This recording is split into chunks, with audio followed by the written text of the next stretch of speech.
The morning air was heavy with a silence that carried more weight than the busiest day on the plantation.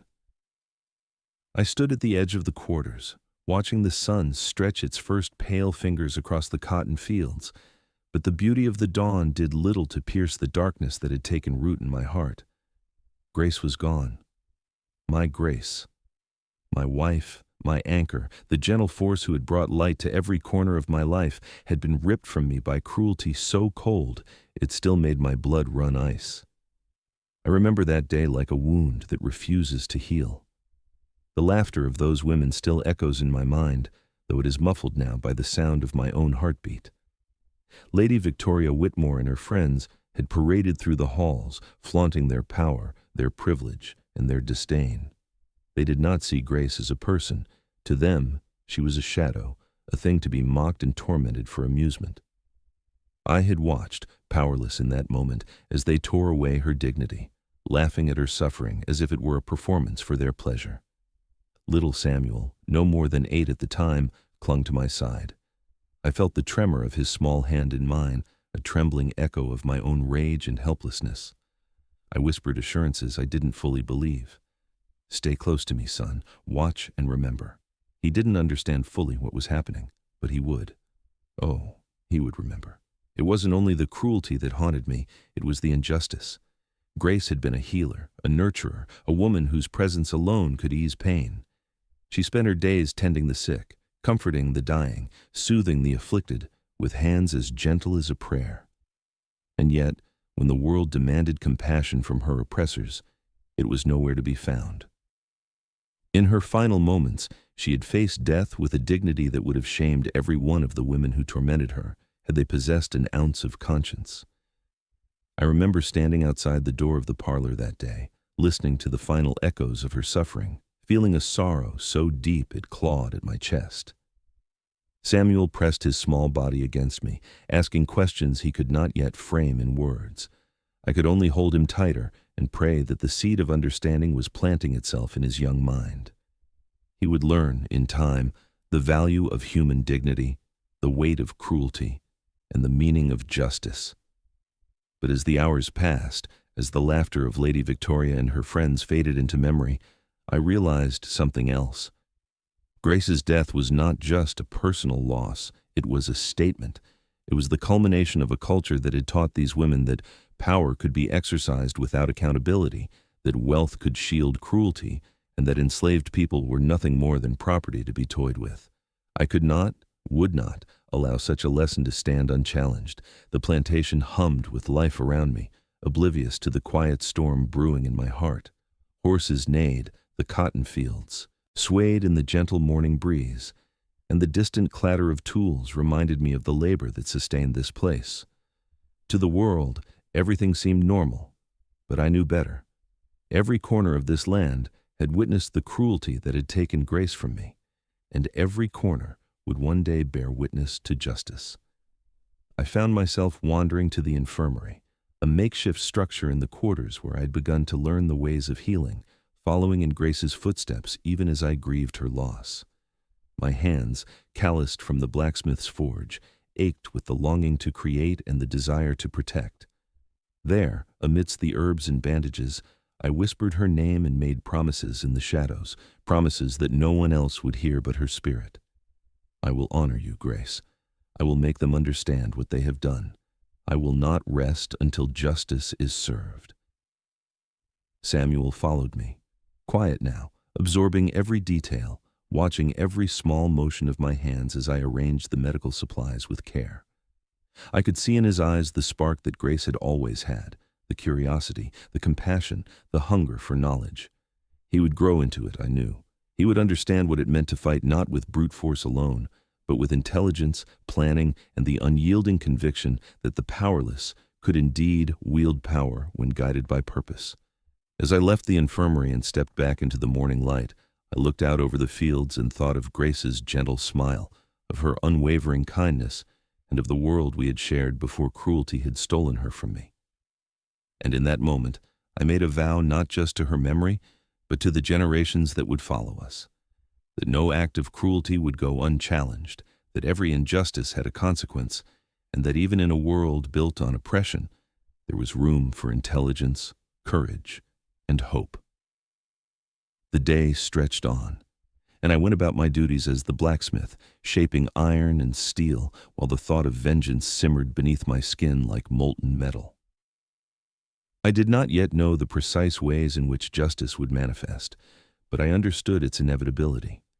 Lady Victoria Whitmore and her circle had underestimated the power of the enslaved, the cunning born from survival, and the unbreakable will of those who had suffered. And they would learn, in time, that cruelty always carries a price. Samuel tugged at my sleeve as the sun dipped low, his voice soft. "Papa, will they ever pay for what they did?" I knelt and placed my hand on his shoulder, looking into the eyes of the boy who carried both Grace's spirit and my resolve. "Yes, Samuel," I said quietly, though my heart thundered with a storm of emotion. "They will pay, one way or another, and when the time comes, you will understand why it had to be done. You will understand what it means to honor someone as great as your mother." The cotton fields were golden in the fading light, a cruelly beautiful contrast to the grief and anger that filled me. But beneath that beauty, I felt the first stirrings of something powerful, a plan, a purpose, a certainty that what had been taken from us would, in the end, be returned, not in life, but in justice. And with Samuel at my side, I knew that Grace's story was only beginning to be written. The days after Grace's death were long and hollow, each one stretching like a shadow that refused to end. I moved through the plantation as if through a dream, my hands busy at the forge while my mind was occupied with thoughts far heavier than iron and steel. The hammering of molten metal against the anvil became a rhythm that matched my heartbeat, a reminder that life, even in grief, must continue. But my purpose had shifted. I no longer lived only to survive. I lived to see that those who had taken Grace from me would understand, in ways they could never forget, the consequences of their cruelty. I began quietly, watching, listening, learning. The plantation was alive with whispers, the subtle movements of the enslaved who, like me, had eyes and ears open to the world around them. Mama Rose, now in her 60s but sharp as a blade, had always been a repository of knowledge, a silent observer who understood more than she let on. I approached her one evening as the sun bled through the horizon, painting the quarters in shades of fire and gold. "Mama Rose," I said softly, "I need your counsel." She looked at me with eyes that had seen decades of pain and resilience, and she nodded. "I've been waiting for you," she replied, "for someone to act with purpose, not just with anger." I explained to her what had happened, though not in full detail, not yet. I could see her mind working, assessing the possibilities, measuring risk and reward. "We cannot let this pass," I said. "We must find a way to make them understand what they have done." Her lips pressed into a thin line. "And how do you propose we do that? They are powerful, their families connected to every corner of this county. You cannot move against them openly." "No," I admitted, "but we can move wisely. We can use their arrogance against them. We can show them that cruelty has consequences, even when it is hidden behind wealth and privilege." We began to gather those we could trust, those whose loyalty had been proven by years of shared hardship and quiet resistance. David, the young blacksmith who had apprenticed under me, with hands as strong and precise as any master. Ruth, whose work as a seamstress gave her access to the homes of the plantation's white women. And Moses, whose knowledge of the roads and hidden paths allowed him to move unseen, carrying messages and observing without drawing attention. Each of them understood the stakes. Each of them carried in their hearts the memory of Grace's suffering. Our meetings were conducted in whispers, in corners of barns and behind closed doors in the quarters where no master or overseer could overhear. We spoke not just of revenge, but of strategy, of timing, and of precision. There could be no mistakes. We were not merely acting on anger. We were orchestrating justice, carefully measured, deliberate, and inevitable. Mama Rose introduced us to the knowledge that would make the plan possible. Her understanding of plants, both medicinal and harmful, was extraordinary. She taught us which herbs could soothe pain, which could mimic illness, and which could hasten death without leaving suspicion. We practiced in secret, testing her recipes with small animals and ensuring our methods were both effective and undetectable. It was painstaking work, requiring patience and an understanding of human nature that went beyond anything I had learned as a blacksmith. Samuel watched from a distance, his young eyes absorbing every lesson, not yet fully comprehending the gravity of our actions, but learning the subtle ways of observation, patience, and planning. I could see in him the beginnings of the strategic mind that had once belonged to his mother, now awakening in the body of a boy who had experienced cruelty firsthand. The more we studied, the more we realized that our task was not just to punish those who had harmed Grace, but to prove a point, to demonstrate that enslaved people were not mindless property, but beings capable of intelligence, coordination, and decisive action. Every step of our plan was a statement. Cruelty would not go unchallenged, injustice would be met with consequences, and the powerless could, if they chose, wield power with precision. As the days turned to weeks, we gathered intelligence on the social habits of Victoria Whitmore and her circle. Ruth reported on the gatherings and dinners where the women flaunted their wealth and laughed at the suffering of others. Moses mapped the comings and goings of household staff, noting who could be trusted and who could not. David and I spent long nights refining our methods, ensuring that each action we planned would leave no trace of suspicion, that the pattern would appear to outsiders as coincidence or misfortune rather than the deliberate hand of justice. There was a rhythm to our work, a quiet satisfaction in preparation. I felt Grace's presence in these moments, guiding us, her memory giving strength to our hands and clarity to our minds. "Papa," Samuel asked one evening as we sat near the forge, the firelight reflecting in his wide eyes, "will they really learn?" "They will," I said, though I knew the lesson would be delivered slowly, over time, and with an elegance that anger alone could not achieve. We are not just teaching them to fear. We are teaching them to understand, to realize that cruelty carries consequences, and that those who abuse power will one day answer for it. And so we waited, quietly, observing, learning, and preparing.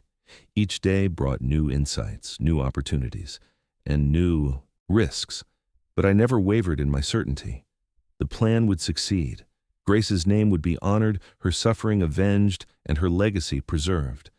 The women who had mocked her, laughed at her, and ignored her humanity would come to know, too late, the cost of their cruelty.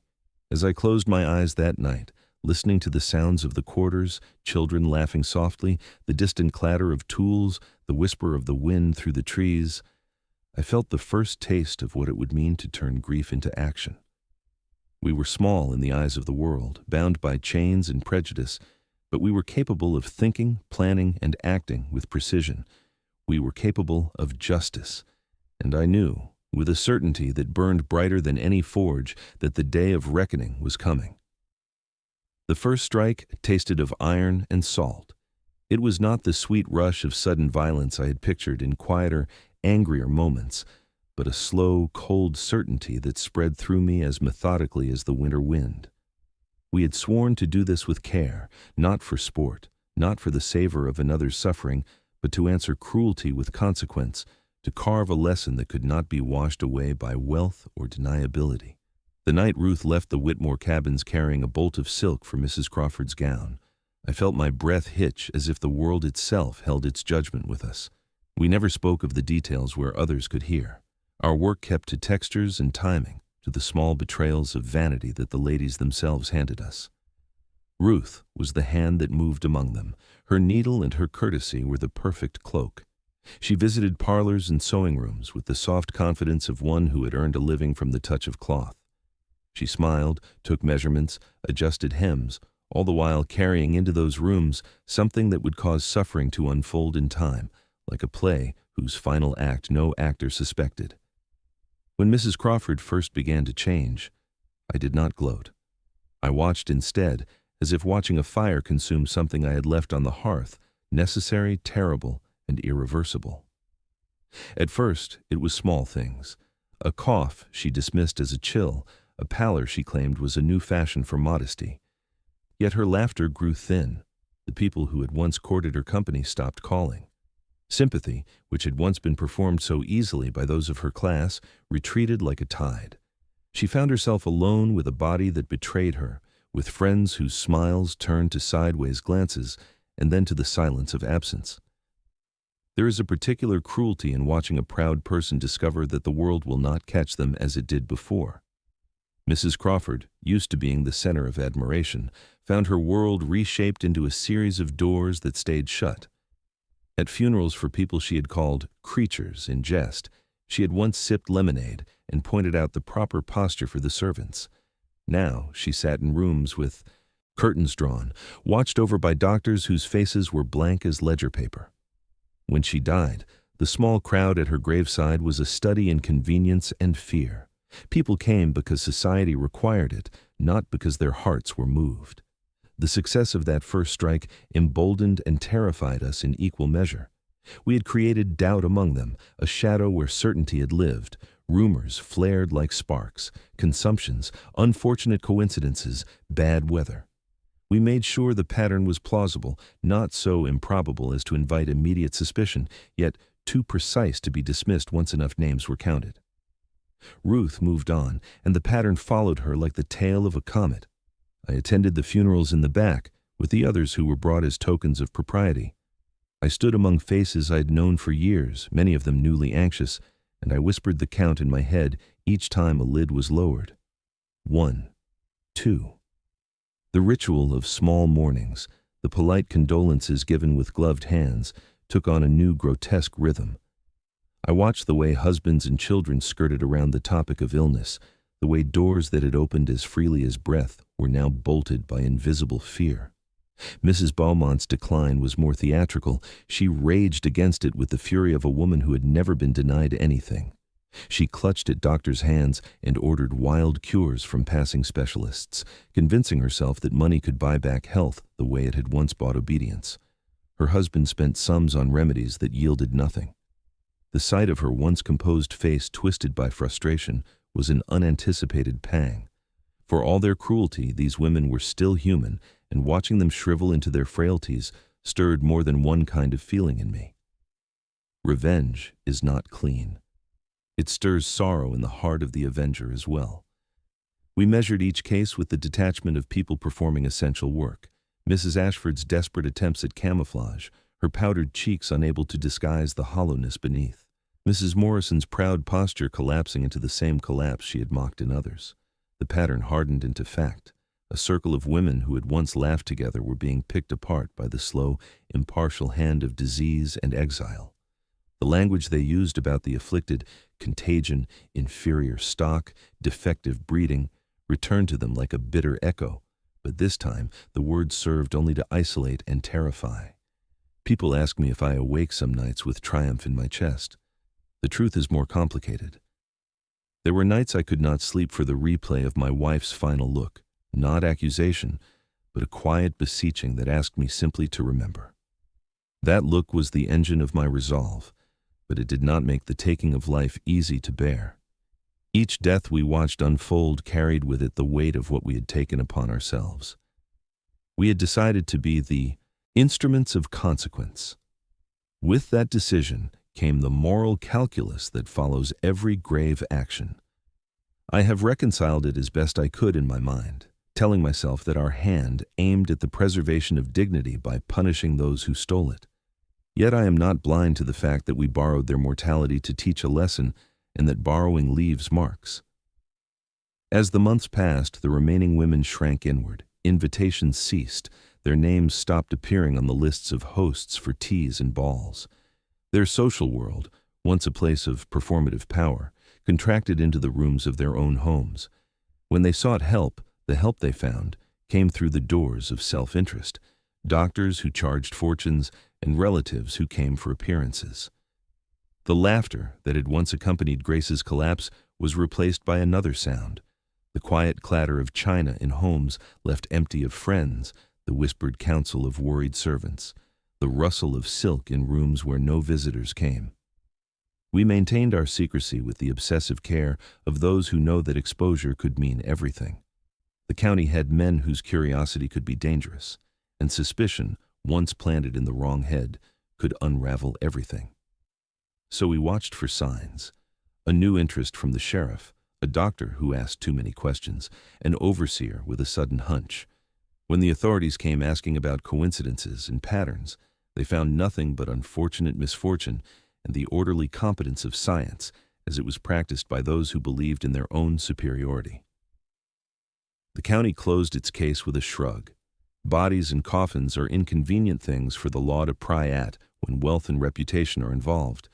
With each passing funeral, my resolve hardened into something less impulsive and more immutable. We had not sought vengeance in chaos. We had taught a lesson in a way that mirrored the cruelty shown to Grace. In doing so, we also sent a message to ourselves that even in bondage, we could wield the tools of strategy, patient planning, and collective will. The women who had scoffed at our humanity had underestimated the depth of our knowledge and the breadth of our patience. There were moments in the hush between funerals when I would stand by Grace's unmarked grave and tell her about what had happened, not with triumph, but with a weary certainty. They have learned, I would say. They have seen what their cruelty can reap. The land kept its secrets, but the memory did not fade. In the quarters, in the infirmary, in the small school that had begun to bloom in secret, the story of what we had done traveled not as boast, but as a quiet, strengthening truth, that we were capable of protecting the dignity of our own and of making the powerful answer for their cruelties. The sound of their laughter had once been the axis around which my nights turned. Now that sound had been replaced, slowly and irreversibly, by a different silence, the silence of those who had been taught the cost of cruelty. And in that silence, the seed of a different future began to take root. The last echoes of mourning had barely faded before the plantation began to shift under the weight of what had happened. Lady Victoria's absence was more than physical. It was a change in the atmosphere, a subtle but undeniable realignment of power. The remaining women, once confident in their social dominance, now tread lightly, their laughter carefully measured, their words chosen as if every syllable might carry consequence. The social hierarchy that had been unassailable for decades was cracking, not with overt rebellion, but with the quiet knowledge that cruelty had limits, that no amount of wealth or privilege could protect someone from the inevitable response to their transgressions. Master Jonathan, whose grief over his wife's death had been complicated by guilt and fear, made decisions that transformed daily life on the plantation. He rebuilt the routines, changing schedules, and easing the burdens on the enslaved people in ways subtle enough not to provoke suspicion, yet meaningful enough to alter their daily existence. He established better working conditions, ensured more consistent food rations, and allowed time for rest and learning. It was a gesture of practicality born from fear as much as conscience. He had seen firsthand what cruelty could provoke, and he was determined to avoid further disruption. I found myself thrust into a new role. My work at the blacksmith's forge continued, but my responsibilities expanded. I oversaw the new infirmary, a modest building constructed from funds from Victoria's estate, its name deceptively innocent, the Plantation Infirmary. Within those walls, I became administrator, teacher, and healer, slowly acquiring knowledge of medicine and the human body that would later prove invaluable. Each day I trained young Samuel, now 12, in the ways of herbs, anatomy, and care. He absorbed knowledge with a voracious appetite, a living embodiment of the best traits of both his parents. It was in these quiet, mundane routines that the real transformation took place. The enslaved community, once confined by fear and oppression, began to see themselves as capable of shaping their own destinies. The infirmary became more than a place of healing. It was a hub of education, information, and quiet coordination. People brought news of other plantations, reports of cruelty, and whispers of escape routes. Our network grew like roots beneath the surface, unseen but strong, carrying messages, hope, and knowledge where it was needed most. Mama Rose, still sharp and cunning in her 60s, became our intelligence conduit, gathering news from neighboring plantations, relaying messages, and observing the subtle shifts in power that could be leveraged for our benefit. David tended to the gardens and fields with foresight, cultivating not just food but medicinal plants that could save lives and teach self-sufficiency. Moses maintained lines of communication, creating networks that allowed rapid dissemination of information when opportunity arose. Ruth, the ever-stealthy operative, moved quietly among white households, carrying messages and supplies, her presence unnoticed except by those who truly paid attention. The enslaved people began to see a future where knowledge and planning could mitigate suffering, where freedom was not merely a dream, but a goal achievable through careful preparation. Education, medicine, and strategic coordination became tools of empowerment, transforming fear into cautious optimism. Even Master Jonathan, aware but careful not to expose the deeper truths, allowed these developments to proceed. His respect, whether born from guilt, fear, or genuine understanding, created space for growth that had been unimaginable during Victoria's reign. As the 1850s drew to a close, political tensions in the country began to stir whispers of larger change. Abolitionist movements, underground railroad networks, and pockets of free black communities became the talk of those who dared to dream beyond the plantation. We absorbed these lessons, adapting them to our context, preparing for a future where freedom might no longer be granted but claimed. Each day, our community strengthened itself quietly, its resilience forming beneath the surface like a river carving a canyon, slow, inexorable, unstoppable. In those years, life became a careful balance of survival, education, and preparation. We measured every step, aware that the world beyond the plantation was changing in unpredictable ways. Yet within the confines of the Whitmore estate, a transformation was occurring that no one outside the quarters could fully grasp: the birth of an empowered, educated, and resilient community, ready to face the storm of freedom when it finally arrived. The story of that transformation, whispered from cabin to cabin, from teacher to student, became as potent as the acts of justice that had preceded it. Each success in healing, each lesson taught, each secret communication delivered, reinforced the knowledge that we were capable of more than survival. We were capable of shaping our own destiny. And slowly, imperceptibly at first, the seeds of a society rooted in dignity, justice, and hope took hold in the fertile soil of what had once been oppression. The world outside rumbled with change, and within the plantation, we prepared in silence, knowing that the storm of history would soon reach us, and that when it did, we would not be powerless. The distant thunder of war finally arrived at our doorstep. The bombardment of Fort Sumter in April 1861 was the first spark that set ablaze a conflict that would engulf the nation. At first, Georgia seemed far removed from the battlefields, insulated by distance and the rhythms of plantation life. But the reality soon reached us. The war would not remain distant for long. Union blockades began to choke Southern commerce, and news of conscription pulled young white men from the fields and overseer posts. The absence of these men, once arbiters of cruelty, shifted responsibilities onto the enslaved population, a shift that revealed the depth of our skills, organization, and resilience. I became an unexpected advisor to Master Jonathan, providing strategies to maintain production under increasingly difficult circumstances. Crops had to be planted and harvested with fewer hands, livestock managed with greater care, and scarce resources stretched further than ever before. The irony was not lost on me. The very intelligence, planning, and coordination that had orchestrated vengeance for Grace's death were now being applied to maintain the plantation's operation, the same plantation that had once thrived on cruelty. Yet my focus was never on merely sustaining the status quo.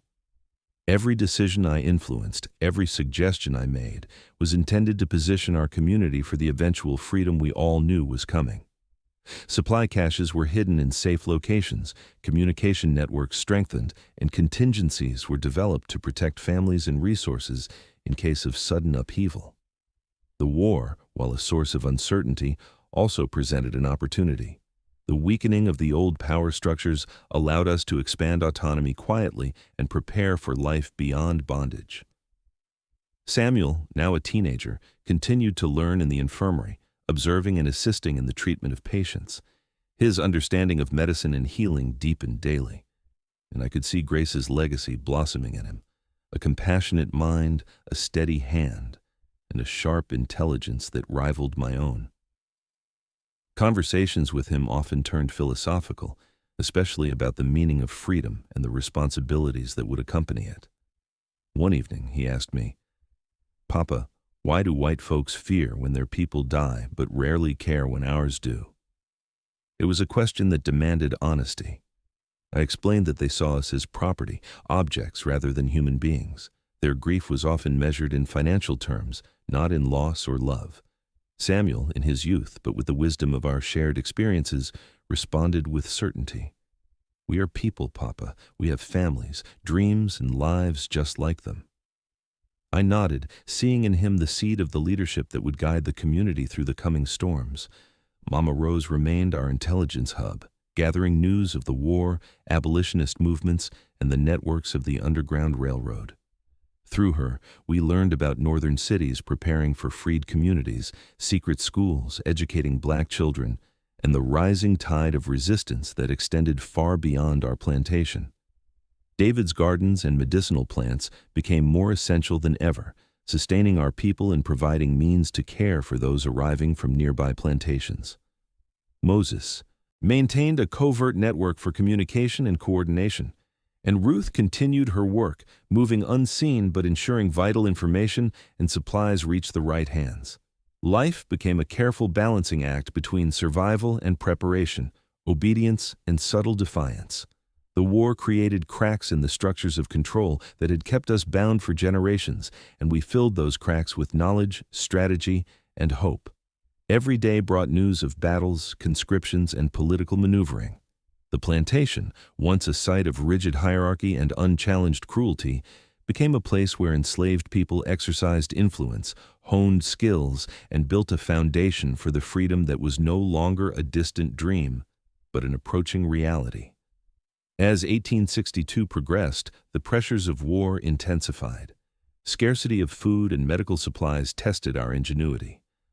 I applied what I had learned in the infirmary to stretch limited resources, and Samuel proved invaluable, assisting me in care for the sick and injured. The plantation's enslaved population, once completely dependent, now demonstrated leadership, decision-making, and problem-solving skills that had been honed during the years of preparation and covert coordination. Amid the chaos, hope grew. Every challenge overcome strengthened our confidence that we could not only survive, but thrive once freedom arrived. The war, destructive and terrifying as it was, had become a catalyst, revealing that even in the darkest times, the seeds of resilience, strategy, and community could flourish when nurtured with intelligence, courage, and foresight. By the time 1863 arrived and whispers of emancipation spread through the network of Underground Railroad contacts, our community was ready. The Emancipation Proclamation, though legal in scope, felt like a long-awaited acknowledgement of truths we had lived every day. Our people were capable, intelligent, and deserving of freedom. When the news reached us, it ignited celebrations tempered by caution. Practical freedom was far different from legal decree, but we had already built the foundations to ensure that freedom would be sustainable, grounded in knowledge, organization, and community. January 1863 arrived with the tremor of change reverberating across the South. President Lincoln's Emancipation Proclamation declared enslaved people in the rebellious states forever free. The news traveled through whispers, hidden networks, and careful messengers, reaching our plantation as both a promise and a challenge. Though Master Jonathan tried to suppress the word, it spread like wildfire through the quarters. Faces lit up with a mixture of disbelief, relief, and cautious hope. People who had known only property suddenly learned they were legally human, and their hearts recognized the gravity of that truth immediately. Master Jonathan, confronted with the inevitability of emancipation, made a choice that stunned even those of us who had long anticipated change. He stepped forward and addressed the entire plantation community. "I know that you are free now," he said, voice measured but sincere, "and I know that you have no obligation to stay. But I hope that some of you will remain, not as property, but as partners, to help build something better than what we had before. The response was a mixture of emotions. Some fled immediately, seeking relatives sold away or opportunities in the north. Others, including myself, chose to stay, seeing in his offer a chance to shape something unprecedented, a community built on cooperation, dignity, and equality. This was not loyalty to Master Jonathan, but a pragmatic recognition that the structures we had carefully built over years could now be leveraged to construct a truly free society. Transforming the plantation into a functioning, integrated community was not easy. Habits, prejudices, and expectations entrenched over generations needed to be dismantled. But slowly, the quarters became a place where black and white people worked together as equals. Wages replaced forced labor, and land ownership opportunities were extended to former enslaved families. The infirmary I managed became a genuine hospital, treating all patients regardless of race. Our secret school was transformed into a public institution where children and adults alike could finally learn to read and write. Moses' communication network evolved into a postal system linking our community to the wider region, and David's Garden became a teaching center for agriculture and botany. Little Samuel, now a young man, continued his medical training in the north, absorbing knowledge and skills he would bring back to serve the community. I watched him grow into a man who embodied both Grace's compassion and my strategic foresight. When he returned, he seamlessly assumed leadership in the hospital, ensuring that care reached everyone in need and that the legacy of healing and empowerment flourished. The transformation extended beyond our immediate community. Formerly enslaved people began to establish small farms, trades, and businesses, while white families who chose to stay became partners rather than overlords. The plantation became a model for reconciliation and reconstruction, demonstrating that mutual respect and cooperation could replace oppression and fear. Even amid lingering prejudice and occasional hostility, the shared vision of dignity, education, and health gave our community resilience. Each day, I marveled at the progress made since Grace's death. Her memory infused every choice we made, every life we touched. Her suffering had been the catalyst for a society built not on vengeance, but on justice, compassion, and empowerment. The lessons of cruelty and consequence were embedded in the collective memory of our people. Those who had once terrorized us were gone, replaced by a living monument to what could be achieved when human dignity was honored. By the end of the decade, the Grace Washington community had become an emblem of hope, resilience, and transformation. Formerly enslaved people, now free citizens, worked alongside white neighbors in a system that valued cooperation over domination. Education, healthcare, and agriculture flourished, and the memory of past cruelty was transformed into lessons for future generations. The story of Grace's suffering and the justice that followed was no longer a secret whispered in the shadows, but a foundation upon which a new society was built. The 1860s bled into the 1870s, and the nation struggled to stitch itself back together after the devastation of the Civil War. Georgia, like much of the South, bore scars of both conflict and reconstruction, yet on our plantation, now the Grace Washington community, life steadily moved forward. The foundations we had laid during the Antebellum period and reinforced after emancipation allowed us to navigate the challenges of rebuilding with dignity and purpose. Our hospital, once a covert center for resistance, became a symbol of hope. People traveled from miles away seeking care, and I oversaw its growth into a fully functional medical institution. Little Samuel, now Dr. Samuel Washington, returned from his northern training equipped with knowledge that extended beyond traditional medicine, public health, sanitation, and patient advocacy. Under his guidance, the infirmary treated all members of the community regardless of race or status, creating an environment of equality that had been unimaginable just a decade prior. Education flourished alongside healthcare. The school that had begun as a secret endeavor in the blacksmith shop evolved into a formal institution, teaching reading, writing, mathematics, and history. Formerly enslaved children and adults alike discovered the power of literacy. understanding that knowledge was a tool for liberation as potent as freedom itself. The curriculum incorporated practical skills alongside academic learning, ensuring that our community could thrive both intellectually and economically. Economic self-sufficiency became another pillar of our reconstruction. David expanded his farm, teaching sustainable agriculture and crop rotation to ensure steady food production. Moses's communication network evolved into a logistical hub for trade and transportation, connecting our community to neighboring settlements and markets. We maintained a cooperative system where resources were pooled, labor shared, and profits reinvested into the community's growth. Mama Rose's expertise in plants became the foundation for teaching botany, medicine, and agriculture, linking the past and its lessons in resistance to the future. Despite our successes, tensions with neighboring plantations occasionally flared. Not all white landowners embraced the new social order. Some challenged the idea that black people could manage property, run businesses, or participate equally in civic life. These challenges reinforced our vigilance and the need for organization, but the sense of autonomy we had cultivated ensured that such external pressures could not dismantle our progress. In this era of transformation, the story of Grace's death remained a quiet, guiding force. While the exact details of the 9 women's demise were known only to a few of us, the principles that had guided our actions, justice, dignity, and the reclamation of human worth, permeated every aspect of community life.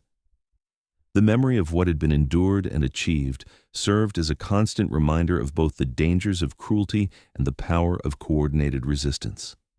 By the late 1870s, the Grace Washington community had become a beacon in the region. Formerly, enslaved people held positions of responsibility, from medical practitioners to educators to business operators.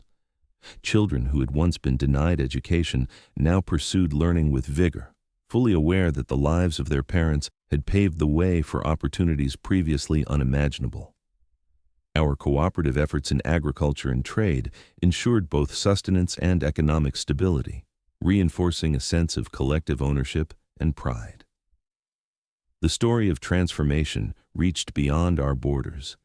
Visitors, journalists, and scholars traveled to witness the success of a post-emancipation community built on equality.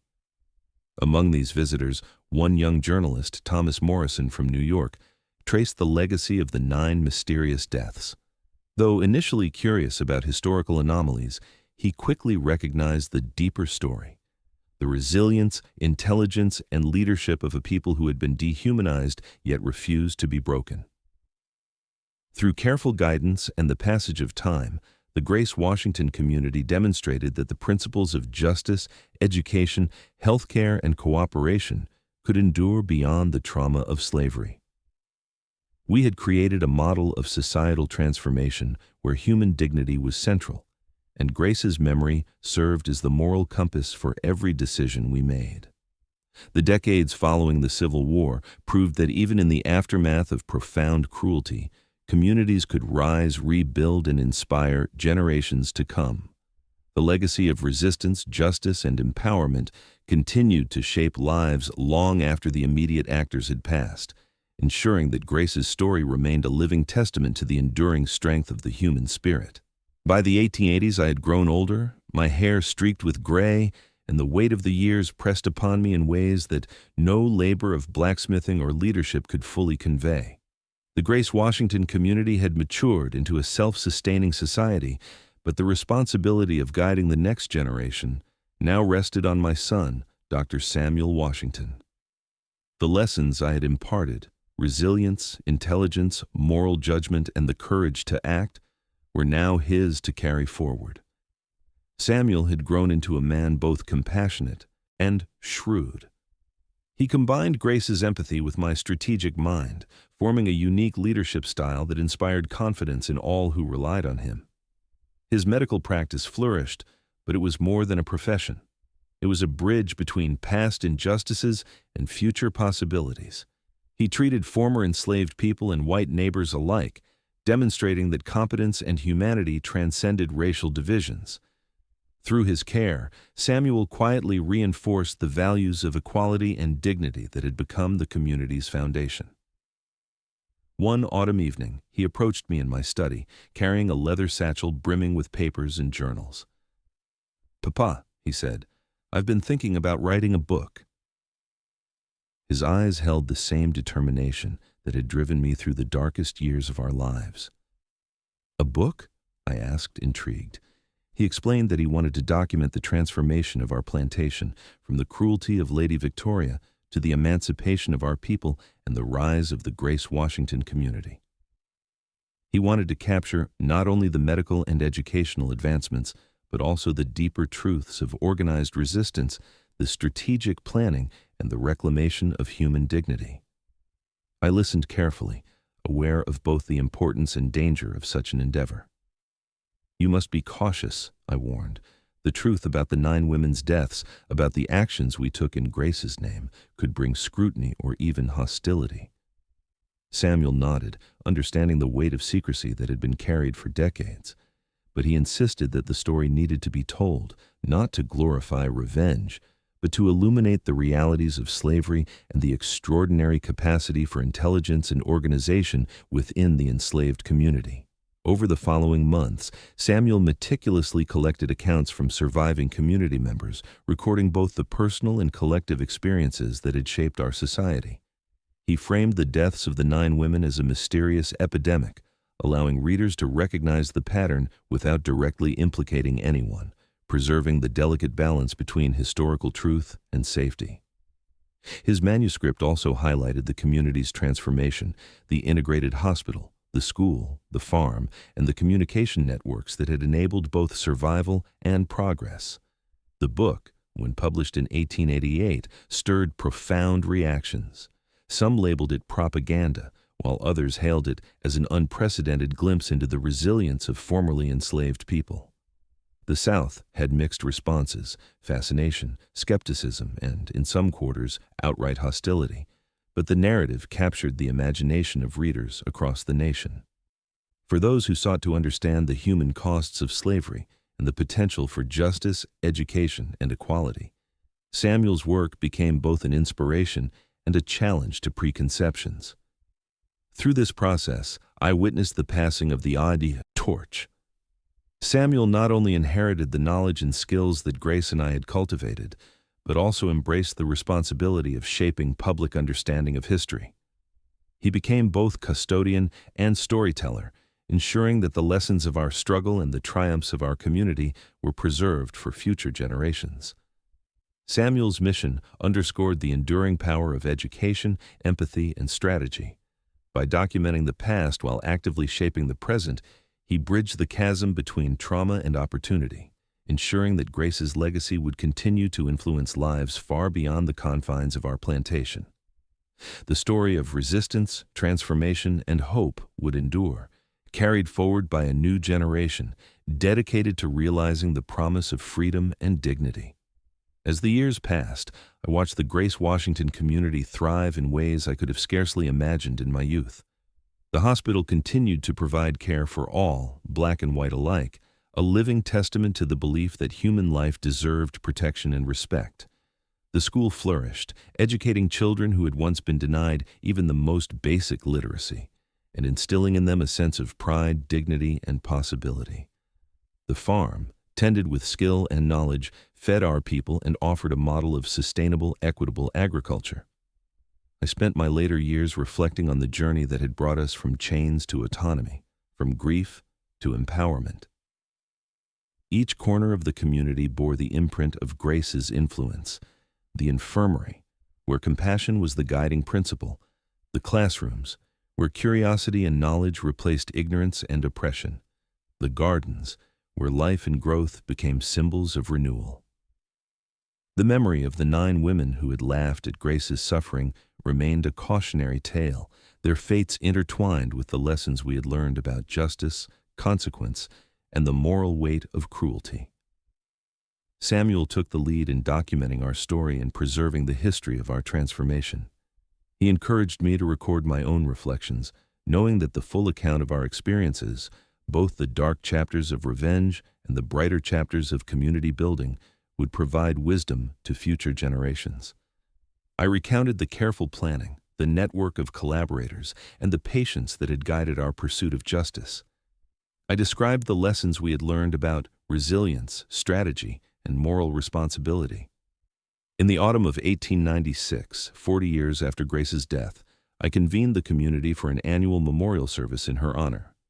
We gathered in the parlor where she had passed, now transformed into a chapel and center of reflection. People of all races and generations attended, united by the principles she had embodied: dignity, justice, and hope. I addressed the assembly, speaking of her courage, her compassion, and the enduring impact of her life. I reminded everyone that our accomplishments, the hospital, the school, the farm, the integrated community, were built upon the foundation she had laid, through both her life and the suffering she endured. The service concluded with the hymn, "Amazing Grace," our voices blending in harmony, a celebration of survival, redemption, and the triumph of human dignity over oppression. As the music filled the room, I felt Grace's presence, as if she were watching over the community we had nurtured in her memory. Her influence was woven into every life, every act of care, every lesson taught, and every child empowered. I passed away 6 months later, surrounded by family, friends, and a community whose lives had been shaped by our journey from bondage to freedom. My funeral drew hundreds, each attendee a living testament to the values we had fought to uphold.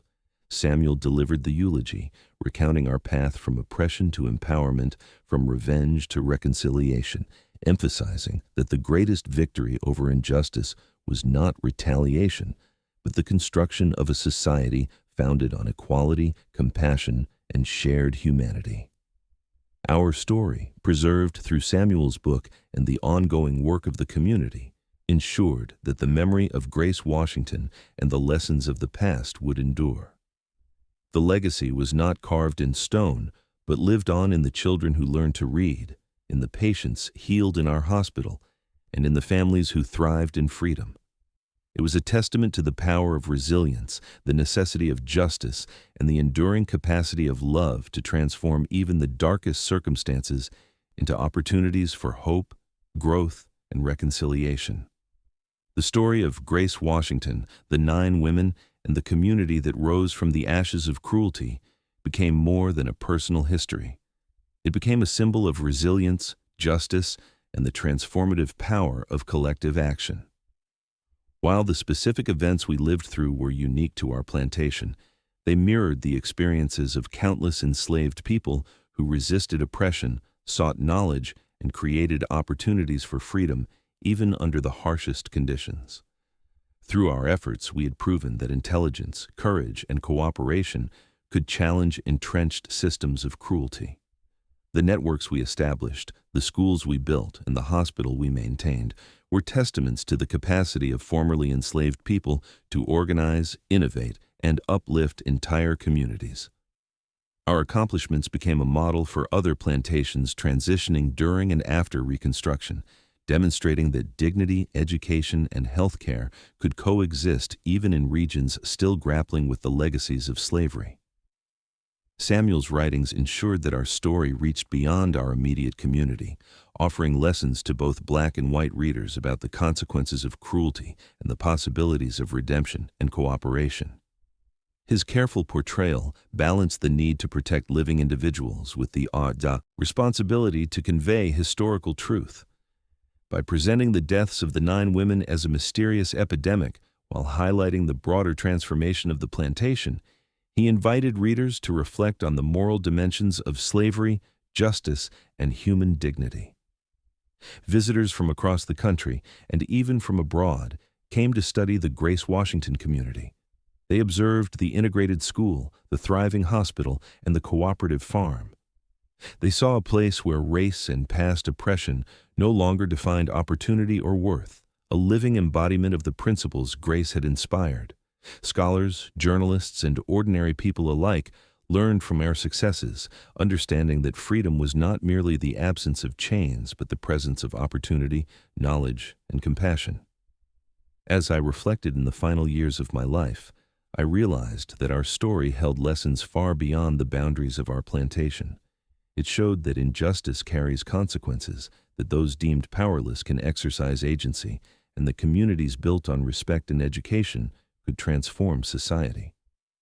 The lives we touched, patients healed, children educated, families strengthened, were living monuments to the power of resilience, hope, and strategic action.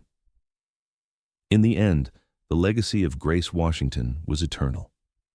The laughter that once haunted our dreams was replaced by the sounds of children learning, families thriving, and communities uniting across racial and social divides. The 9 women who had inflicted suffering became a cautionary tale, while Grace herself became a symbol of enduring strength, compassion, and justice.